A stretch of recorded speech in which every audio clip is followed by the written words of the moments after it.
Hi, this is Todd Howard of Bethesda Game Studios, and we're here to show you a sneak peek at our latest game, Skyrim. Each time we do a new Elder Scrolls game, we like to start fresh, and Skyrim is no different. Coming off of Oblivion, and then the team did Fallout 3, we had a huge list of things we knew we wanted to do technically with the current generation of hardware and PCs to bring a virtual fantasy world to life. So we've rewritten the render, we've rewritten all the gameplay, the scripting language, the faces, the foliage, and all this comes together in our new engine we call the Creation Engine. So we're interested in all the little details like this plant here, the medium details of these logs and trees, and all the way up to distant mountains. And if you've played our previous stuff, you know that mountain is not just a backdrop. You can walk all the way to the top of that mountain. And it's a huge world. Like our previous games, you can create any kind of character you want and then go do what you want. The game's primarily designed as a first-person game, but you can also play in third person.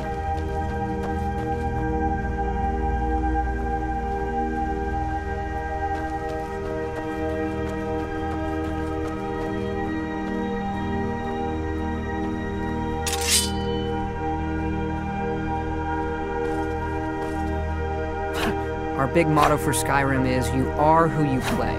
So whatever you have in your hands, or whatever you're using, you're going to get better at, and then you're going to level up.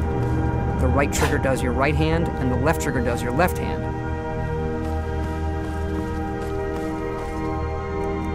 And you could put either a weapon or a spell.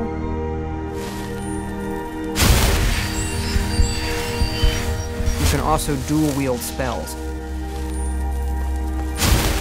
What's really cool here is, if you put the same spell in both hands and pull both triggers, you can get a bigger, more powerful version of that spell.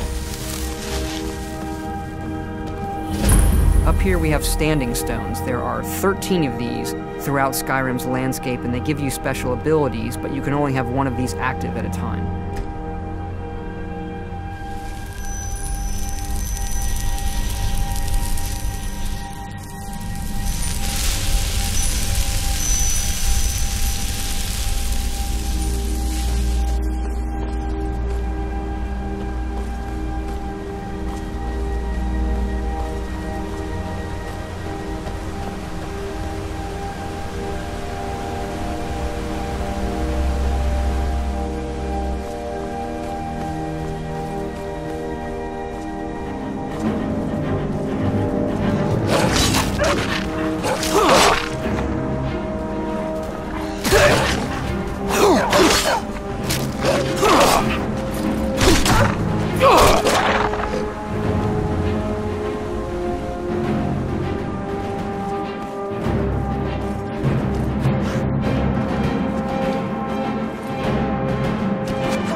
This is your character menu. Here you can see all your items, not just what they do stat-wise, but also what they look like. Each of the thousands of objects you can find can be zoomed in, rotated, and looked at in high detail.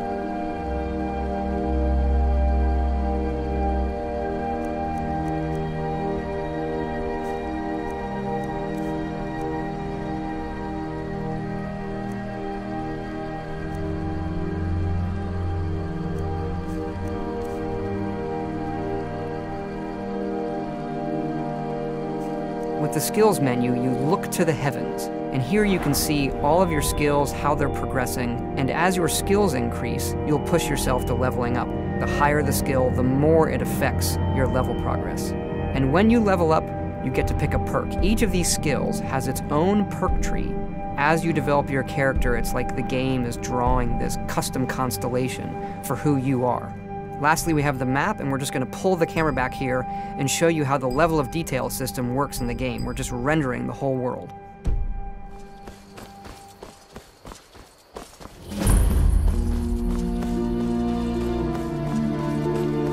dragon! I saw a dragon! What? What is it now, Mother?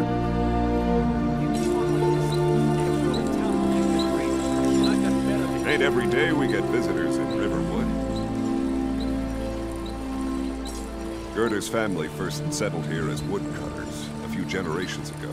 She and Hod run the mill. I make a decent living sharpening axes and fixing the sawmill.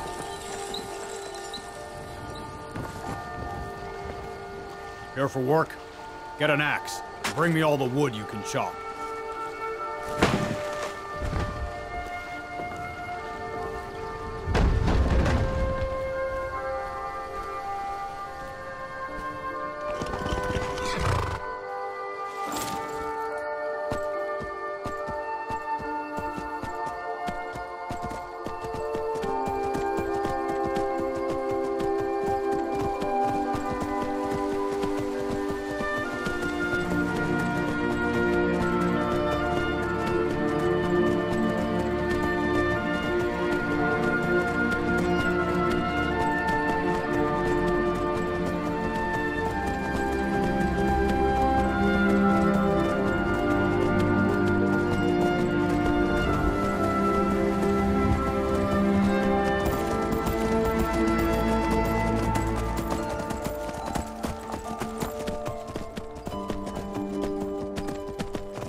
This mountain here is the tallest mountain in Skyrim. It's called the Throat of the World.